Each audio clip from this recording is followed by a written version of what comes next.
solve this really interesting, fun maths problem that was actually sent to me by one of you by the name Jacob, who DM'd me this on my Instagram. If you guys don't follow me on Instagram, it's linked in the description. And Jacob actually said that they were able to solve this and wanted to challenge me to try and solve this. Now, I won't lie to you, I have obviously set this up and had a little moment to take a look at it, so I have a rough idea of how to get started, but other than that, I have no idea if I'll be right, and even if I'll go in the correct direction. So feel free to try and solve this problem along with me, or just lay back and relax while you drift off to sleep. Now, before we get into the problem, I want to quickly start tonight's video by apologizing. Firstly, for there not being many videos here lately on the channel. It's been a couple weeks actually since the last video, and all I can do is say, I'm sorry.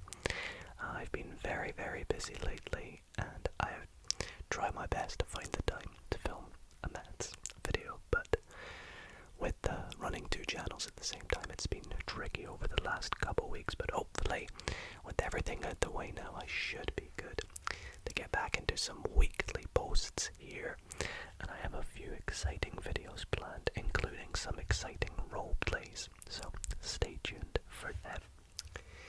But anyways, let us get started.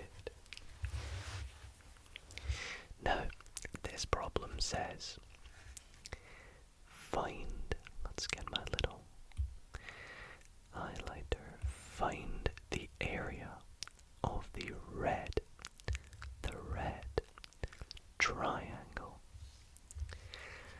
Now, as you can see here, we have this square, which is split up into 4 subsequent shapes, each of which is a triangle. We have this yellow one in the bottom left. We have this green one in the bottom right. Oops, that's very squint. We have this blue one in the top right. And then, of course, we have our red one right here in the middle. And we are needing to work out the area of this red triangle. Now, of course, this may seem very tricky because we don't have much information apart from 3 very important quantities. These quantities are, let's begin by taking our shape, and I'm going to put it off to the side. We have that the blue area is equal to 4 centimeters squared. We have that the yellow area is equal to 2 centimeters squared. And finally, we have that the green is equal to 3 centimeters squared, equals to 3 and 4. And we need to try and work out the area of the red. Now, I'm trying to do this as basic as possible, so for those who have never even studied maybe the type of geometry we're going to obviously be doing in tonight's video, then maybe you can still maybe learn a little bit from this video, which is kind of one of the things I like about this channel, is as well as relaxing and watching ASMR and maths, maybe you can learn a little bit about the maths involved. Now, there are some immediate things that come to my attention. The first of which is that I'm going to make this just a little bit bit smaller and chuck it just there. Actually, I'm just gonna pop this down to the corner because we know that. The first of which is that all these triangles are right angled. And that's because this is a square. So this is a right angled triangle. This is a right angled triangle. And this is right angled. Now there may be multiple solutions to this. So I don't know if maybe you could use some sort of trigonometry to help you solve this. In which case, enlighten me in the comments if you did manage to do it with a little bit of trig. But the approach I think I want to take is a little bit of algebra. And why is that? Well, we know two things. The first thing is that the area of a square, and I'm just going to denote it with a little square, is one of the lengths. Let's call it x. So one of the lengths of the sides of the square times the lengths of the other side. Now because a square is all four sides the same, we just call it x squared because it's x times x, right? So we have x, and of course we're going to have x. Now, the area of a triangle is a little bit different. The area of a triangle is a half times the base times the height of the triangle, which is kind of similar to a rectangle, but half of which. So let's take a look at our diagram now. We've labeled this x and x. What can we say about this side? Well, this is also x. But what if we take our blue triangle, our blue one, and we label the base of it y? Because remember we said that the area of a triangle is a half base times height. Then we know that the area of this blue triangle is a half times x times y. Moving on to this green triangle, what is the base of this? Well, we could just give it another letter like Z, but I kind of like maybe saying that if this is Z, then couldn't we also say that Z is equal to x minus y? Because this entire side is x.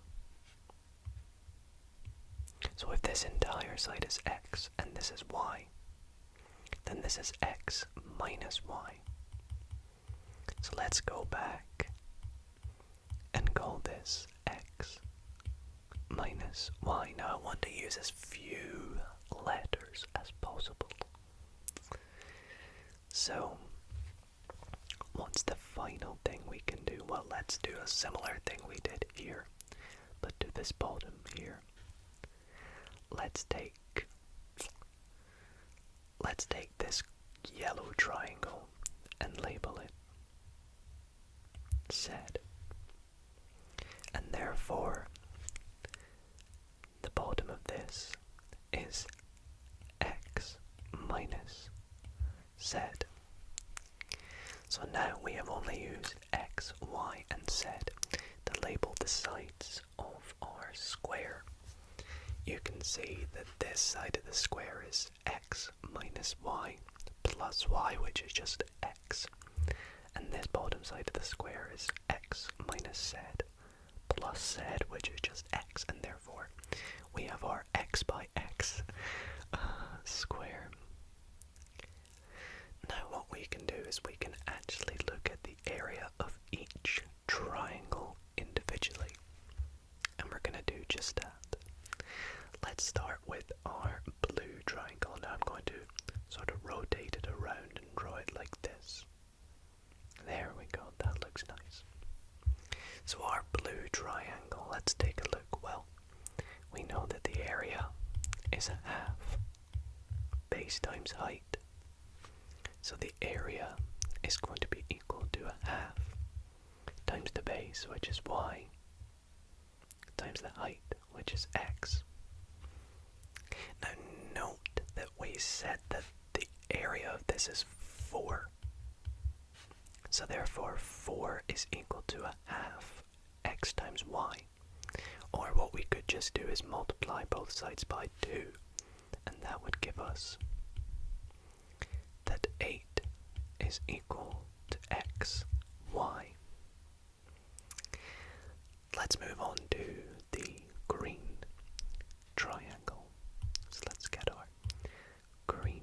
Now things might get a little messy here because we have another triangle to add to the mix. There we go. Now I'm actually going to put red's probably not a good color. Let's just put a nice blue line underneath this, like so. For our green one, we can use a similar method. Remember, the area is a half base times height. So therefore, a half times the base, which is x minus z, times the height, or x minus y we could use as the base, times the height, x minus z. If you're American, you might say c. Is equal to 3, which is the area. And once again, I'm going to get rid of that half by multiplying everything through by 2.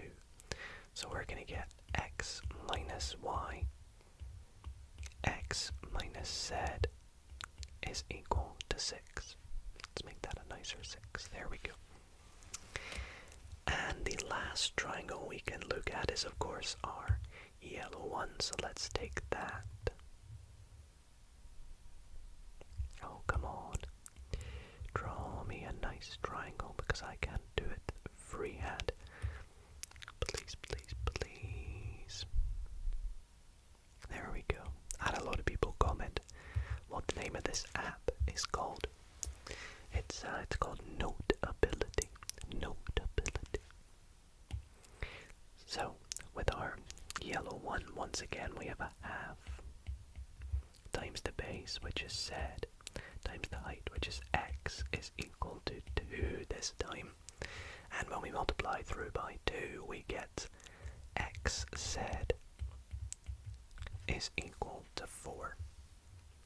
So now we have 1, 2,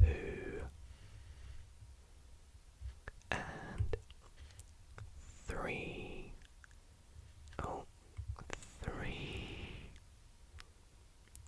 different equations for the areas of each of these triangles, except the red one, of course, in terms of some values x, y, and z. So let's tidy this all up a little bit. Okay, so I've tidied things up just a little bit for us. This is everything we have kind of worked out at this stage. So let's see, where do I want to go from here? Obviously, I think the key thing for us to do would be maybe to try and work out what x is. If we can work out what x is, we could maybe work out the entire area of the square, then subtract the areas of all the individual values, so 4, 3, and 2, and that would give us the question mark. So how can we work out x with 3 different equations, where the first equation is dependent on another variable y, the second one is dependent on another variable z, and then we have this nasty looking green one. Remember, we got each of these from the areas. Well, let's see if we can start by using these blue and yellow ones to try and work out what x or z could be in terms of x. Y or z. So let's start with the blue ones. Let's get like a little blue marker here. So we have xy is equal to 8.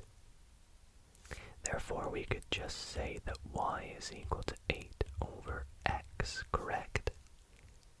Yeah, looks good to me. Now let's do the same to the yellow one. We have xz is equal to 4. So therefore z in terms of x is 4 over x, or if you will, 4 times 1 over x. Nice. And I think that's actually very useful, because now what we can do is take these two terms and substitute them into the green equation. Substitute. And why would I want to do that? Well, doing that will eliminate the y and the z in this equation. So let's take our green equation now, and we're going to substitute in y and z. So this will leave us with x minus, now y we have is 8, minus x, and then we have x minus z is 4 over x is equal to 6. Now this is where we're really talking, starting to look like a quadratic that we can just use to expand and maybe work out what x could be. There could be multiple values, in fact. So let's give it a go. Let's try and expand this, although it might not be too friendly. So x times x, well, that's just x squared. Now we're going to use the FOIL method, so that's first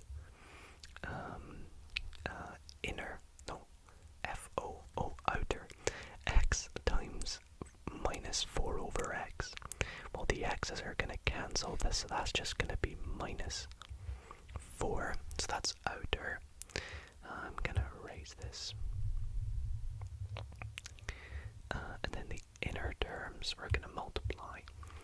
Minus 8 over x times x. Once again, the x's will cancel, so this will be minus 8.